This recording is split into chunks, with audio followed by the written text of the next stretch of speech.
दिन 1। दाह संस्कार, अग्न्याधान, शव दहन। मृत्यु के बाद पहले ही दिन शव का दाह संस्कार किया जाता है।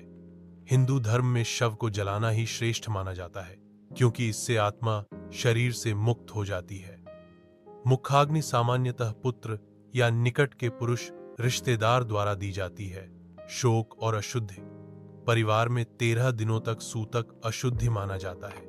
इस दौरान कोई शुभ कार्य नहीं किया जाता, घर में चूल्हा नहीं जलाया जाता और परिवार के सदस्य सादा भोजन करते हैं। दिन 2009। पिंडदान और गरुड़ पुराण का पाठ।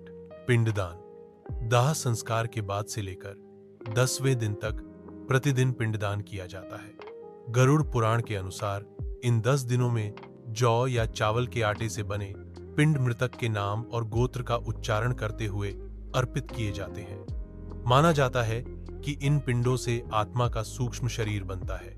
पहले दिन के पिंड से सिर, दूसरे दिन के पिंड से गर्दन और कंधे, तीसरे दिन के पिंड से हृदय, चौथे दिन के पिंड से पीठ, 5वें दिन के पिंड से नाभि, 6ठे दिन के पिंड से कमर और गुदा, 7वें दिन के पिंड से जांघें, 8वें दिन के पिंड से घुटने, 9वें दिन के पिंड से पैर, 10वें दिन के पिंड से पूर्ण सूक्ष्म शरीर, भूख प्यास से युक्त। गरुड़ पुराण का पाठ। इन दिनों में मृतक के घर पर गरुड़ पुराण का पाठ कराया जाता है।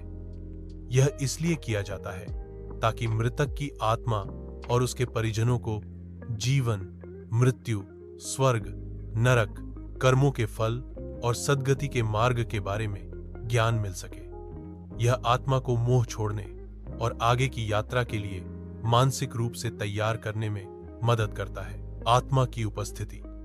मान्यता है कि इन 13 दिनों तक आत्मा अपने परिजनों के आसपास ही रहती है, क्योंकि उसे अपने शरीर और संसार से मोह होता है। वह अपने परिजनों को देखती है और उनके दुख को महसूस करती है। दिन 10। दशगात्र, दशाकर्म, केश मुंडन और शुद्धि। 10वें दिन परिवार के सभी पुरुष सदस्य, विशेषकर पुत्र, केश मुंडन कराते हैं। यह शोक की समाप्ति और शुद्धिकरण का प्रतीक है। पिंडदान। इस दिन भी पिंडदान किया जाता है, जिससे आत्मा का सूक्ष्म शरीर पूर्ण रूप से तैयार होता है। शांति कर्म। घर की साफ सफाई और शांति के लिए कुछ कर्म किए जाते हैं। दिन 11 और 12। पिंडदान और घर की शुद्धि। पिंडदान। 11वें और 12वें दिन भी पिंडदान किया जाता है, जिससे आत्मा के सूक्ष्म शरीर पर मांस और त्वचा का निर्माण होता है। ये पिंड आत्मा को यमलोक की यात्रा के लिए शक्ति देते हैं। घर की शुद्धि। घर को पूरी तरह से शुद्ध किया जाता है। गंगाजल का छिड़काव किया जाता है और घर की साफ सफाई की जाती है। दिन 13। 13वीं। त्रयोदश। पिंडदान। 13वें दिन मुख्य पिंडदान किया जाता है, जिससे आत्मा को यमलोक तक की यात्रा तय करने के लिए पर्याप्त बल मिलता है।